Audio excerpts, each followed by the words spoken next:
Hi, இந்த வீடியோவில் நம்ம பார்க்க போகிறது வேப்பம்பூ ரசம். இப்போ பார்த்தீங்க அப்படின்னா வேப்ப மரத்தில் நிறைய வேப்பம்பூ இருக்கும். அந்த பூவை பறித்து நீங்கள் வீட்டிலையே நிழலில் அப்படியே ஒரு தட்டத்தில் இந்த மாதிரி வச்சிட்டிங்க அப்படின்னா இந்த மாதிரி நல்லா காஞ்சிரும்.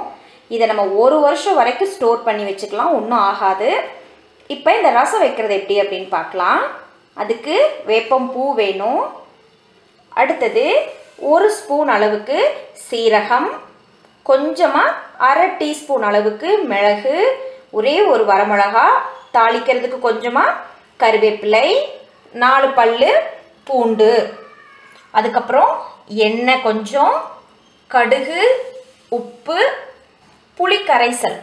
நம்ம ஒரு சின்ன துண்டு அளவு புளி எடுத்துக்கலாம். சின்ன நெல்லிக்காய் அளவு புளி எடுத்து நான் ஊற வச்சுருக்கேன். கடைசியாக இந்த வேப்பம் பூவை தாளித்து கொட்டுறதுக்கு நமக்கு கொஞ்சம் நெய் வேணும். அதனால் கொஞ்சமாக நெய் எடுத்துக்கோங்க. இப்போ முதல்ல நம்ம என்ன பண்ணணும் அப்படின்னா, இந்த சீரகம், மிளகு, வரமிளகா இதை 3ஐயும் வறுத்துட்டு நம்ம அரைக்கணும். முதல்ல வறுக்கலாமா?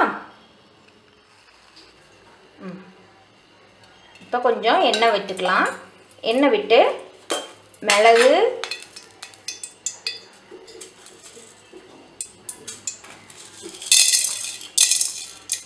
சீரகம்,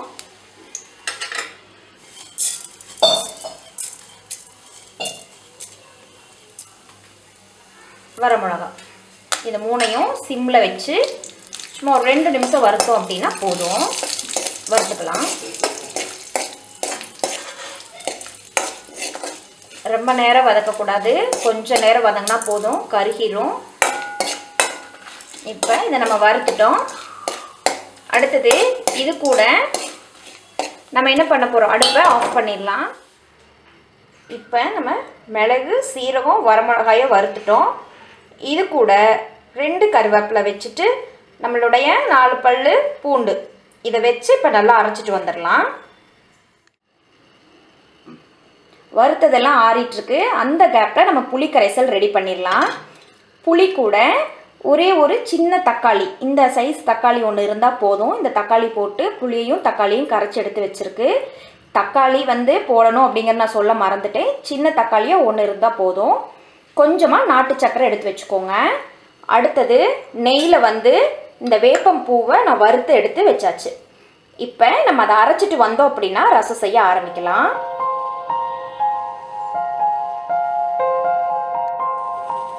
இப்போ நம்ம எல்லாம் அரைச்சிட்டு வந்தாச்சு. அடுப்பில் ஒரு பாத்திரத்தை வச்சுட்டு நான் வடச்சட்டி வச்சுட்டேன். வடச்சட்டியில் எண்ணெய் ஊற்றியாச்சு. எண்ணெய் காஞ்சிருச்சு அப்படின்னா அடுத்தது கடுகு போடலாம்.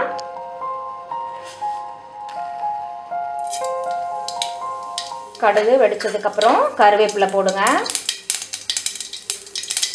கடுகு வெடிச்சிருச்சு. இப்போ நம்ம கருவேப்பிலை போடலாம். இப்போ நம்ம அரைச்சதை ஊற்றலாம். நம்ம அரைச்சிட்டு வந்தோம் அல்லவா, மிளகு, சீரகம், வரமிளகா, வெள்ளைப்பூடு, அதை ஊற்றலாம்.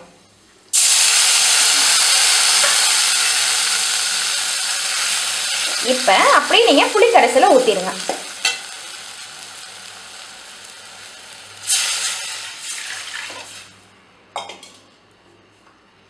இப்போ இது கொஞ்சம் நேரம் நல்லா கொதிக்கட்டும். இப்போ இதுக்கு தேவையான அளவு உப்பு போட்டுக்கலாம்.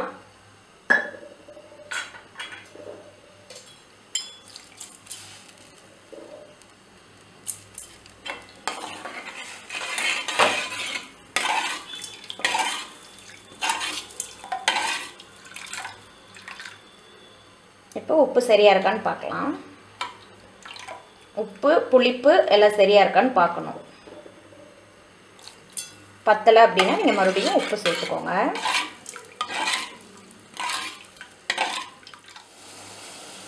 இப்போ ரசம் நல்லா கொதிச்சிட்ருக்கு. இப்போ நம்ம என்ன பண்ணுறோம் அப்படின்னா, நம்ம வறுத்து வச்சுருக்கோம் அல்லவா, நெய்யில் வறுத்து வச்சுருக்கிற வேப்பம்பூவை உள்ளே போட்டுடலாம்.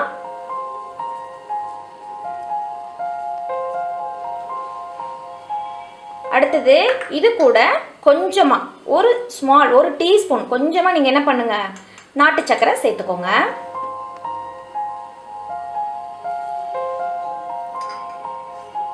போதும். இது ஒரு கொதி வந்ததுடனே நம்ம ஆஃப் பண்ணிடலாம். அவ்வளோதான், நம்மளுடைய வேப்பம்பூ ரசம் ரெடி ஆயிடுச்சு.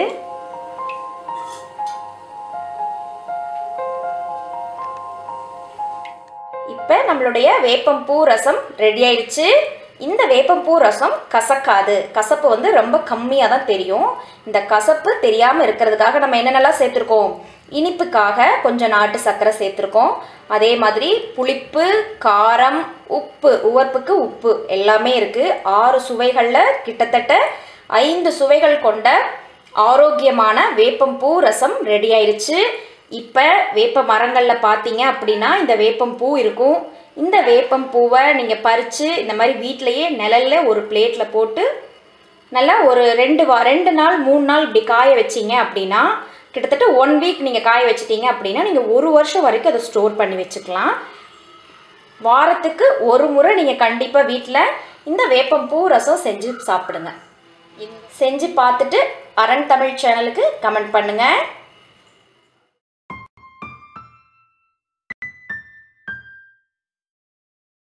இந்த வீடியோ உங்களுக்கு பிடிச்சிருந்தா லைக், ஷேர், கமெண்ட் பண்ணுங்க. கண்டிப்பா சப்ஸ்கிரைப் பண்ணுங்க. பெல் பட்டனை கிளிக் பண்ணுங்க. மீண்டும் சந்திப்போம். இது அரண் தமிழ்.